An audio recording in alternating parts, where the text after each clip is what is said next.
Discussion on verses 1 to 8 of 8.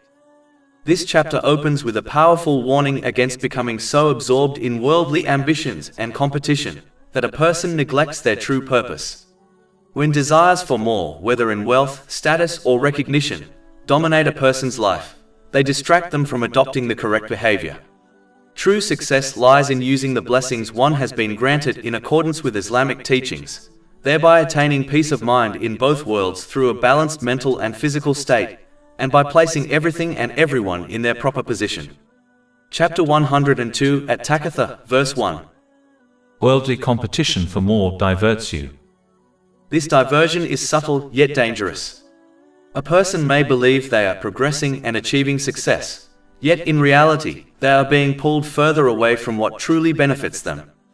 The constant pursuit of more creates a cycle of dissatisfaction, where no achievement feels sufficient and no possession brings lasting contentment.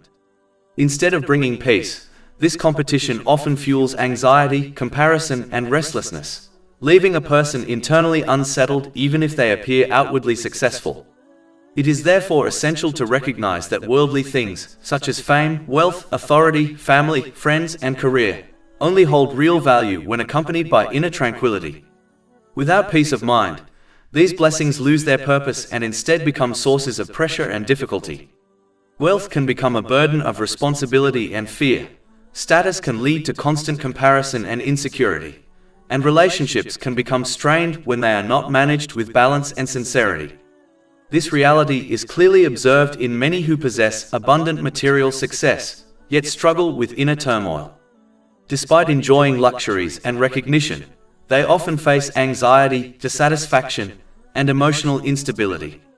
Their condition demonstrates that material gain alone cannot fulfill the deeper needs of a person.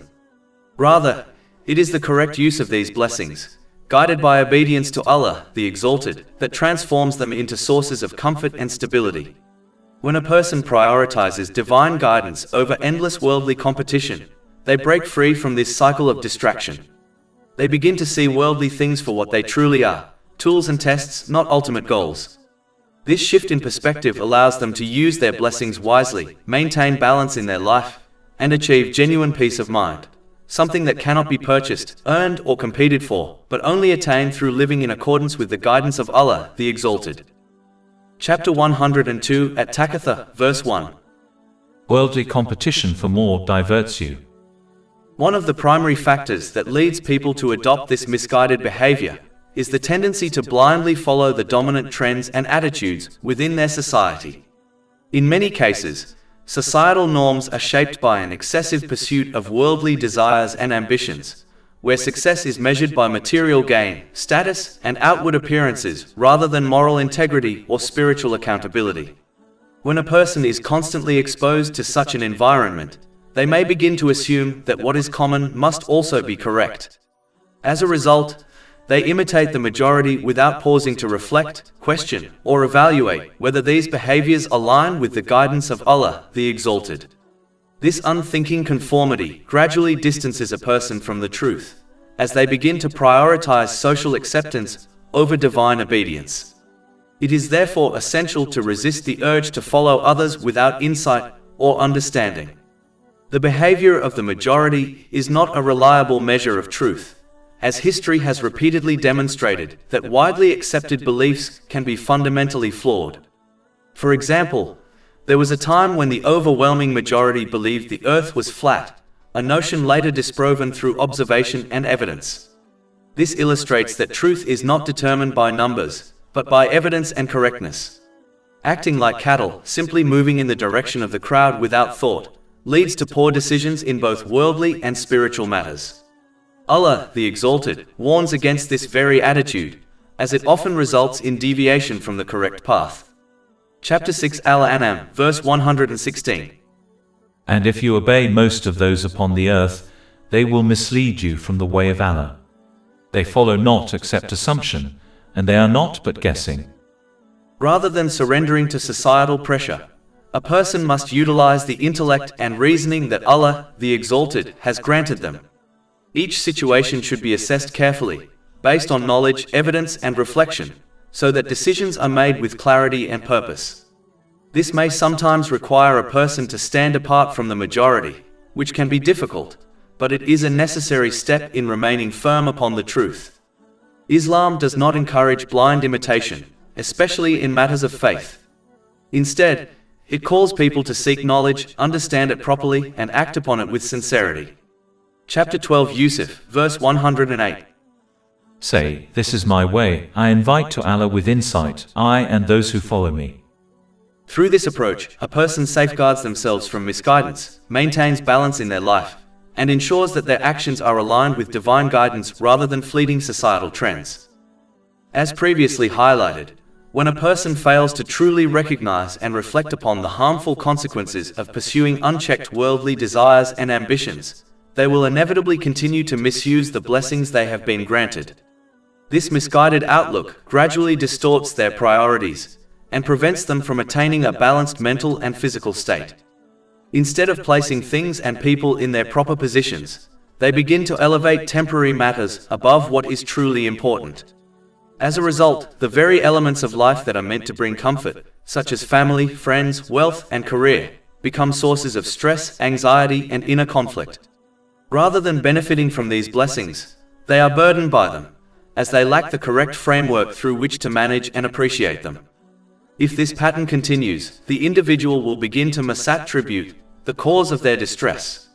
Instead of recognizing that their own disobedience to Allah, the Exalted, and misuse of blessings is the root problem, they will blame external factors and people within their lives, such as their spouse, relatives, or colleagues. This misjudgment often leads them to distance themselves from those who may actually be a source of support and goodness. In doing so, they further isolate themselves, intensifying their emotional and psychological struggles. Over time, this can spiral into more serious conditions, including chronic stress, severe anxiety, depression, substance dependency, and even destructive thoughts. This downward trajectory is not hypothetical. It is clearly observable in the lives of many who outwardly possess wealth, fame, and comfort, yet inwardly suffer from deep dissatisfaction and instability. Chapter 102 at Takathur, verses 1-2. Worldly competition for more diverts you until you visit the graveyards. It is also essential to understand that the grave is not a final destination, but merely a temporary station. It is a transitional phase between worldly life and the ultimate accountability on the Day of Judgment. Referring to it as a visit emphasizes its temporary nature, indicating that every person will move beyond it to face the consequences of their actions. Therefore, a life spent in heedlessness, driven by unchecked desires, does not end in relief at death but instead leads to a far greater and more serious reality. In a hadith recorded in Jami at Tirmidhi, number 2460, the Holy Prophet Muhammad, peace and blessings be upon him, explained that the grave is not a neutral resting place, but rather it becomes either a garden from paradise or a pit from hell. This teaching provides a deeper insight into what awaits a person immediately after death. For the one who lived in sincere obedience, the grave expands, fills with comfort, and becomes a place of tranquility and ease. In contrast, for the one who persisted in disobedience, it becomes constricted, dark, and filled with distress. This vivid description is not merely symbolic. Rather, it is a powerful reminder that the state of the grave is directly connected to how a person lived their life. It highlights that death is not the end, but the beginning of a new phase where the consequences of one's choices begin to unfold. In reality, every individual carries the seeds of their final outcome with them from this world. The grave does not arbitrarily become a place of comfort or punishment. Instead, a person's own deeds shape it. When a person obeys Allah, the Exalted, by fulfilling His commands, avoiding His prohibitions, and responding to life's circumstances with patience in accordance with the traditions of the Holy Prophet Muhammad, peace and blessings be upon him, they are in fact constructing a place of peace for themselves. Their correct use of blessings, whether wealth, health, time, or knowledge, translates into deeds that illuminate and expand their grave. On the other hand, when a person misuses these blessings and persists in disobedience, they are effectively building for themselves a place of hardship and regret. Their sins manifest as darkness and restriction, forming the very pit in which they will reside until the Day of Judgment. For this reason, it is essential that a person acts without delay. The timing of death is unknown, and often arrives suddenly, without warning or preparation. Postponing repentance or delaying good deeds is therefore a dangerous illusion, as tomorrow is never guaranteed. Just as people dedicate immense effort to decorating and improving their homes in this temporary world, they should exert even greater effort in preparing their grave, which will be their dwelling for a far longer period. The journey to it is certain, and once a person enters it, they cannot return to make amends. If the condition of the grave is one of suffering, then what follows will be even more severe, as warned in Sunan Ibn Majah, number 4267. It is also crucial to remember that everything a person values in this world, family, wealth, status, and occupation, will ultimately abandon them at the grave. None of these will accompany them except their deeds, which alone will determine their state. Furthermore, a person must not deceive themselves into believing that a mere verbal claim of faith is sufficient to secure success in the hereafter. Faith is not simply a statement uttered by the tongue. It is a reality that must be reflected in one's actions. Throughout Islamic teachings, it is made clear that true faith manifests in obedience, sincerity, and consistent effort.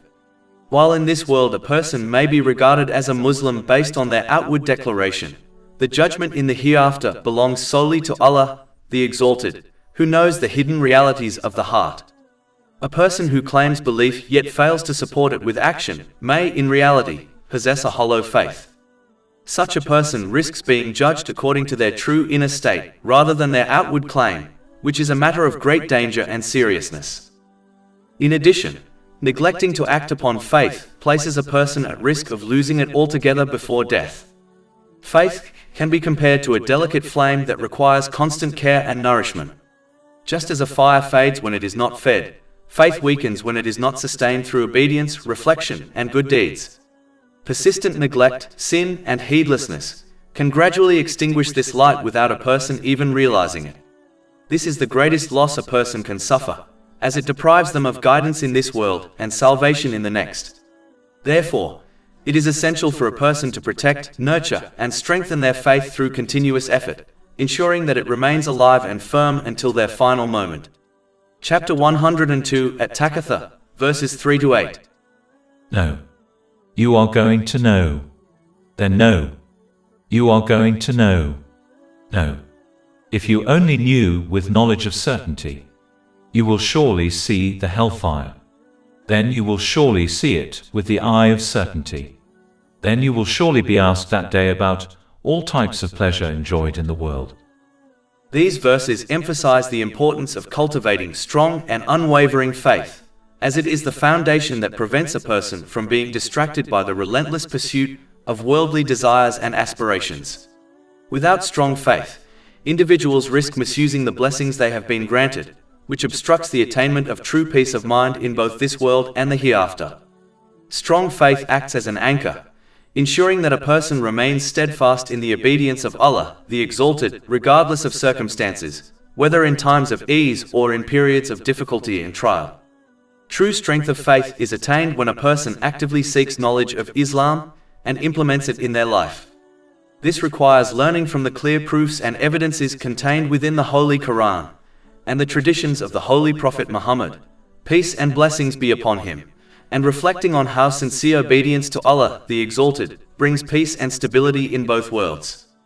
Through understanding these teachings, a person recognizes the wisdom in setting aside immediate personal desires and prioritizing actions that please Allah, the Exalted.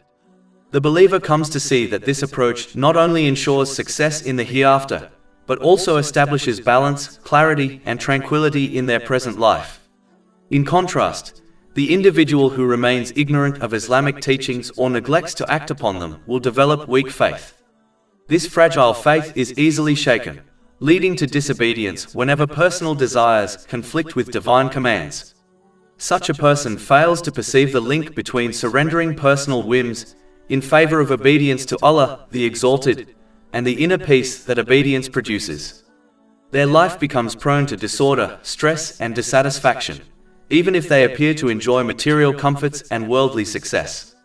Therefore, it is essential for every person to cultivate certainty in their faith through dedicated learning and consistent practice of Islamic knowledge. This entails using the blessings they have been granted in the manner prescribed by Allah, the Exalted, which encompasses both spiritual duties and responsible engagement with the world. By doing so, a person ensures that they achieve peace of mind in both worlds, attain a balanced mental and physical state, and correctly place every relationship, responsibility, and blessing within their life. This alignment of actions with faith safeguards the individual from the chaos of misplaced priorities, and allows them to live a life of harmony, purpose, and true tranquility. Chapter 102 at Takathur, verse 8. Then you will surely be asked that day about all types of pleasure enjoyed in the world. It is essential for a person to engage in regular self-examination, for no one possesses a more complete awareness of their actions than themselves, except Allah, the Exalted.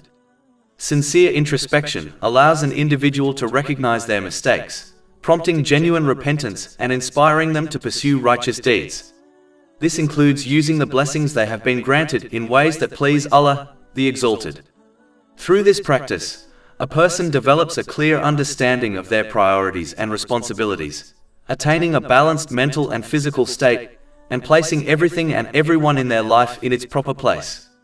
In contrast, neglecting self-assessment leads to heedlessness, causing one to misuse their blessings, misplace priorities, and drift into disorder. Such negligence breeds stress, difficulty, and inner turmoil, even if worldly comforts appear abundant.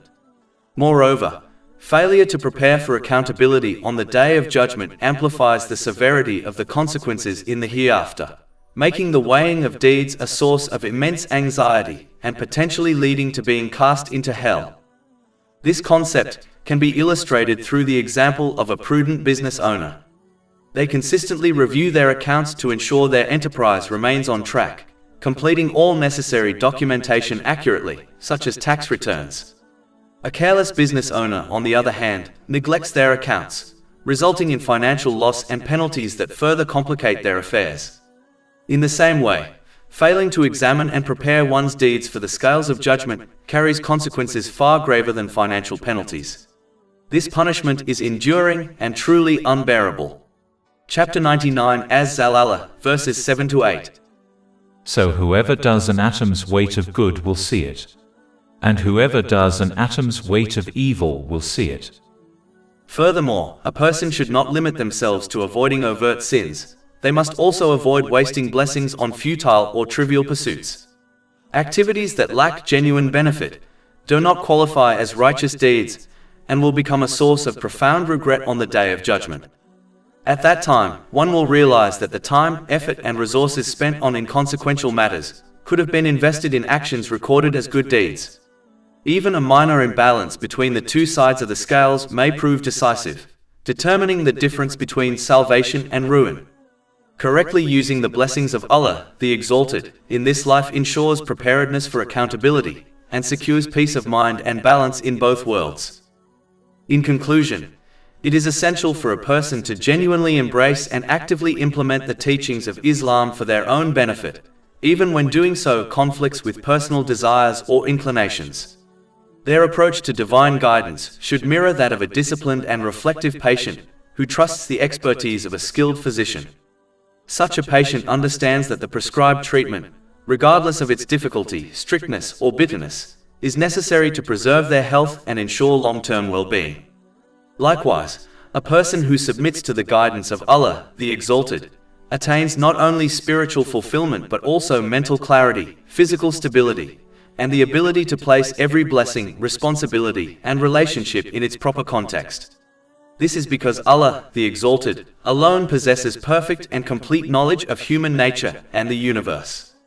He alone knows what is required for an individual to achieve sound mental and physical health, and to maintain proper balance in life. Human knowledge, no matter how sophisticated, is inherently limited. Despite centuries of study in fields such as psychology, medicine, and social sciences, people cannot resolve every difficulty, prevent all forms of stress, or guarantee complete stability. Human understanding is constrained by incomplete experience, imperfect observation, and personal biases, while Allah, the Exalted, encompasses total and absolute knowledge of all things. Out of His wisdom and mercy, Allah, the Exalted, has provided comprehensive guidance for humanity through the Holy Quran and the teachings of the Holy Prophet Muhammad, peace and blessings be upon him. Observing those who follow this guidance compared to those who neglect it reveals a striking difference. Individuals who align their lives with divine instruction exhibit stability, sound judgment, and harmony in their affairs, while those who turn away often experience confusion, imbalance, and inner unrest. Just as a patient may trust a doctor without fully understanding the science behind the treatment, Allah, the Exalted, does not demand blind adherence. Instead, He invites reflection, contemplation, and recognition of the signs present in the world. People are called to approach His teachings with sincerity, insight, and fairness, avoiding imitation, prejudice, or inherited assumptions. Chapter 12 Yusuf, verse 108. Say, this is my way, I invite to Allah with insight, I and those who follow me. Furthermore, Allah, the Exalted, alone governs the inner state of human beings, the spiritual heart, which is the true source of peace and tranquility. He determines who attains contentment and who does not. Chapter 53 and Najm, verse 43. And that it is He who makes one laugh and weep. This reveals that genuine peace of mind does not arise from worldly achievements, possessions, or indulgence in desires. True tranquility comes only from using the blessings one has been granted in ways that align with divine guidance. Those who live according to the commands of Allah, the Exalted, achieve mental, physical, and spiritual balance, maintaining clarity, order, and harmony in all aspects of their lives. In contrast, those who misuse or neglect their blessings fall into confusion, disorder, and distress, regardless of the material comforts they possess. Therefore, authentic serenity and fulfillment can only be attained by submitting to the wisdom revealed by Allah, the Exalted, and recognizing that His guidance is the sole path to balance, success, and lasting peace in both this world and the hereafter. Chapter 16 and Nahl, verse 97. Whoever does righteousness, whether male or female, while he is a believer, we will surely cause him to live a good life, and we will surely give them their reward in the hereafter according to the best of what they used to do. All praise is due to Allah, Lord of the worlds, and may peace and blessings be upon His final messenger, Muhammad, his noble family and companions.